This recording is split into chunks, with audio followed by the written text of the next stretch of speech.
There has been big updates this year suggesting that Star Wars Empire at War 2 could eventually be in development. Many existing Empire at War fans are speculating what Petroglyph could add to the game series to elevate it to a new level. But to be brutally honest, a lot of these questions have already been answered and they haven't come from the devs. In fact, it's come from the modding community. In the past 12 years, we've seen so many Empire at War mods develop into essentially completely new games. So much so that you would be better off playing these mods instead of actually playing the original game. But that doesn't make Empire at War perfect. There are a few other features fans really want to see in the series that could make it the next biggest Star Wars RTS game. So in today's video, I asked a bunch of you what you wanted to see in the sequel of Empire at War, and also reached out for an opinion from Corey Loses, who has created the biggest Empire at War mod to date, called Thrawn's Revenge, and has been modding Empire at War for over 12 years. So without any further ado, let's look at the results and what this means for a potential Empire at War 2. Before we jump into it, however, this video would not have been possible if it wasn't for our fans over on our EcksToo Discord. If you want to get involved in another video like this in the future,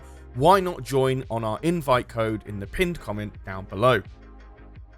So the question to you guys was simple: what features would you like the most in Empire at War 2? Now of course, I couldn't mention all of the features that could be added to Empire at War 2, this poll would be absolutely massive if I did. But I tried to rein it down to the 5 biggest features possible, with the option of other in case your feature wasn't listed in this poll. So the options were A, more factions, ships and eras; B, resource management on planets, much like the gameplay you see in Stellaris with each planet you hold; C, the option to have ground battles completely removed from the game; D, which was the complete opposite of that, which was completely revamped ground battles; and finally E, strong modding capabilities and a modding community to boot. And these were the results. Coming in at last was the removal of ground battles. This only got 6 votes, and it was a large margin from all the other options available. Next up was resource management on planets, much like Stellaris. And then the final 3 were exceptionally close in terms of votes, because in third with 40 votes we got revamped ground battles. In second place with 43 votes we got a strong modding capability and community. And then in first with 47 votes was obviously more factions, ships and eras. We'll get to any other features that weren't listed in this poll a little bit later on in the video. So one thing that got barely any votes and was genuinely agreed upon in the discussions on our Discord was that people did not want to see ground battles be removed. Which is actually quite interesting, because other RTS games that many Empire at War players play, such as Stellaris and Sins of the Solar Empire, have completely no ground battles. Now yes, there are planetary bombardments, but no actual on-planet gameplay. So Empire at War is actually in a really interesting spot where it offers really in-depth space combat as well as ground combat on planet. So Empire at War fans have made it very clear that they don't want to see Empire at War shift into a very similar type of gameplay like Stellaris or Sins of the Solar Empire. So much so that revamping ground battles got 4 times the votes than removing it completely.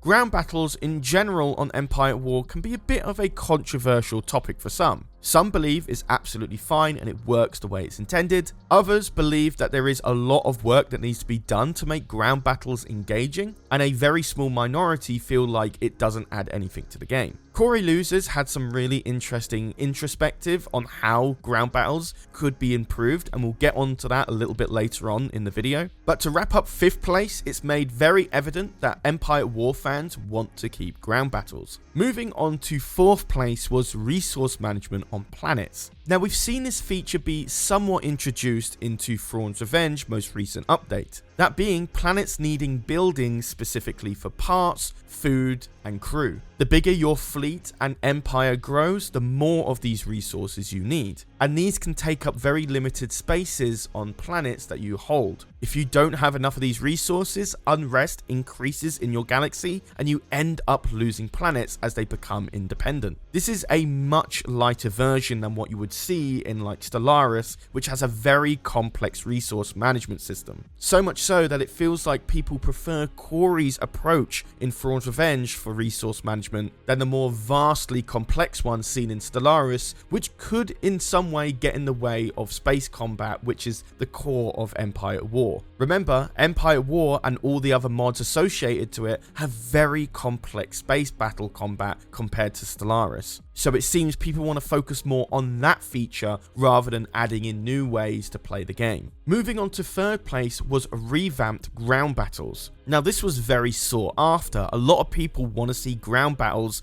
be recreated in a way that's a lot more engaging. In a lot of mods, you end up having to take out every single enemy unit on the ground when you have limited vision. And these can be as small as military units, which can be easily missed when looking for them on ground maps. Now, mods have tried to revitalize ground battles in different ways to make it a lot more enjoyable. Awaken the Rebellion has completely revamped their ground units so that military units can do different types of damage to different types of enemies. Not to mention the introduction of various different armor types, which is light, medium, and heavy. This adds a lot more complexity on how ground battles work, and you need to know ahead of time what units are going to be super effective against certain enemies. Thrawn's Revenge, on the other hand, have gone on more of a King of the Hill style of gameplay. In many of the maps, there is one specific control point you need to capture and hold on to for a specific amount of time. This means you're not desperately searching for every single enemy unit, they come to you instead. Whilst these are great additions to ground battles and make them certainly a lot more interesting, people can generally agree that ground battles can end up being pretty slow and sluggish and take a long time to finish. And in some cases, no action happens whatsoever, so you just go and capture the points and desperately try and seek out one or two military units that the enemy just has on a random planet. I reached out to Corey Losers on his opinion on ground battles and how they can be improved in some way, and he believes ground battles should simply be more self-contained,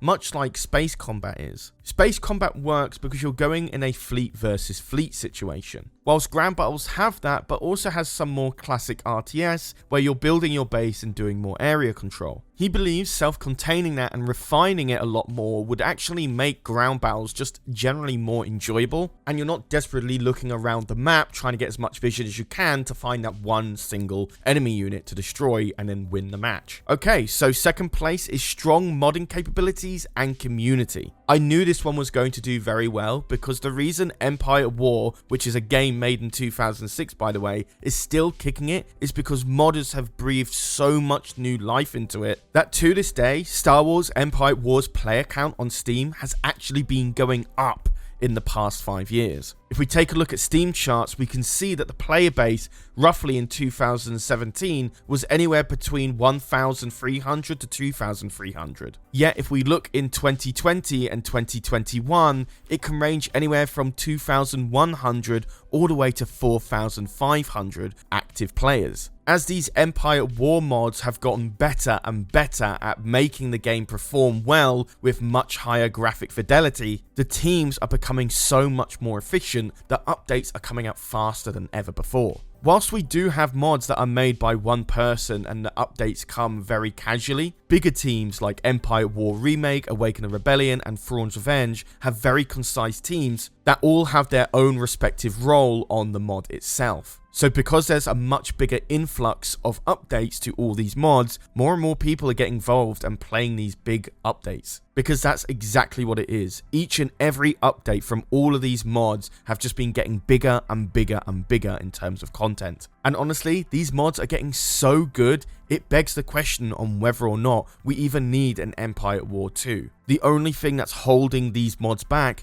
is the performance capabilities from a 2006 game. Games in this era didn't have the ability to run off multiple cores on a CPU, let alone effectively render 3D objects from a GPU. So even if you have the biggest and beefiest graphics card, everything is bottlenecked by your CPU capabilities. If in a magical coincidence that this bottleneck was removed, these games could potentially be running incredibly buttery smooth. So if an Empire at War sequel was to ever to be launched, you can be sure that these people that will play that sequel will be expecting the same high quality mods that they got from the previous game as well. If Petroglyph doesn't add mod support for Empire at War 2, I would not be surprised if people shift back to the original game. And finally, in first place is more factions, ships, and eras. This was pretty much a given. This is probably one of the biggest features that Empire at War mods offer. The original game only came with 3 factions: the Consortium, Empire, and the Rebels. Whilst other mods like Thrawn's Revenge add so many other factions like the Mandalorians, the Black Sun, etc, etc. And other mods like Yodin Mod 2021 have a plethora of factions that span from the original trilogy all the way to the sequel trilogy. So it makes a lot more sense that Empire at War 2 will include all of these trilogies in one game. Honestly, if Empire at War 2 was dumb enough to just focus on the sequel trilogy, I couldn't see it getting very far. They need to include everything and everyone to make it a success, because in the end they have to keep up with the expectations that have been built from these mods that have been in development for 12 years. So if Petroglyph Games want to take up the sequel to Empire at War, which they do by the way, they better be sure that they have to not only match what modders have made in the past decade, but exceed it as well. Now we move on to the other features that didn't make the poll, but others actually vocalized on. For one, Empire at War Thrawn's Revenge modder Corey Loses states that he wants to see better ground battles, better pathfinding, and more in-depth galactic modes. These opinions were heavily vocalized by our community in the Discord as well. Some actually wanting to see some expansive research trees, others wanting bigger population caps so they can have much larger fleets, and others want to see a lot more focus on the lore, especially when it comes to the size accuracy of ships. But I think one thing a lot of people don't want to see in Empire at War 2 is pretty much corruption. I think everyone can universally agree that corruption was just an annoying idea in general. But if you disagree with me, let me know in the comments below, because I'll actually be interested to hear your opinions on that one. And in fact, I'm going to bring the question over to you guys. Which of all 5 of these features listed